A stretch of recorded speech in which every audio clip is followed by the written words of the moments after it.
and let the passage of time reveal more and more about who people are. This is something I see play out pretty much every single year that I exist on this planet. Well, I do a lot of consulting work with people in various lines of work in, sports, in politics, entertainment, etc.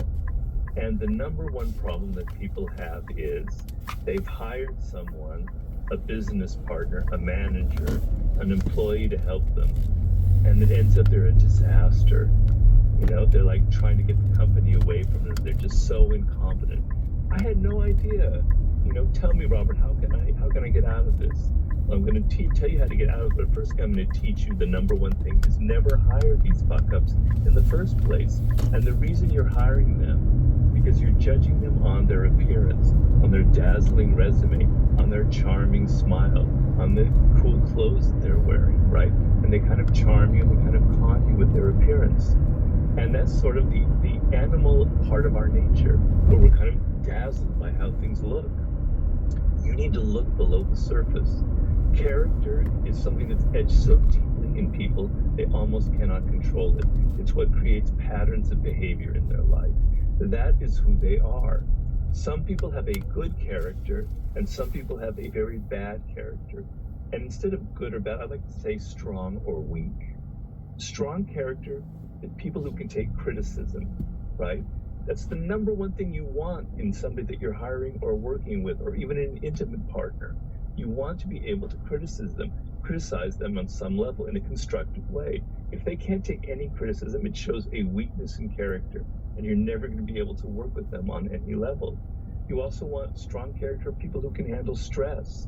So many times these people hired someone who seemed so great, and then the shit hit the fan and they kind of withered and turned into these whiny little 5-year-olds, right? Well, stress reveals who people are. And I instruct people, you can't put people in stressful situations right now. But in the interview process, you can make them sweat a little bit.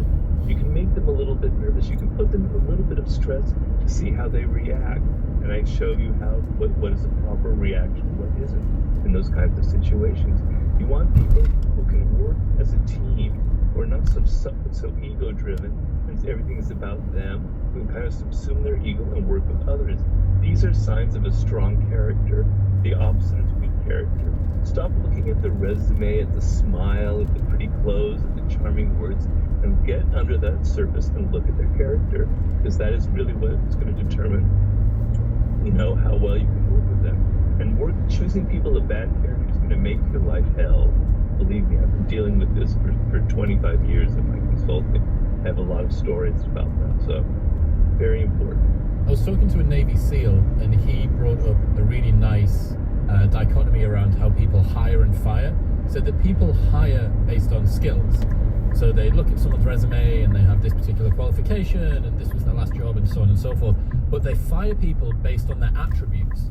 So it's not the fact that they weren't able to do the job. He uses, as a Navy SEAL example, he said, look, Chris, if you said to me, I want to be able to hit a target at 25 yards with a handgun, it's like, give me a couple of weeks, I can teach you to do it. That'll be fine. That's a skill. What I can't teach you is how to take criticism, or how to have humor, or how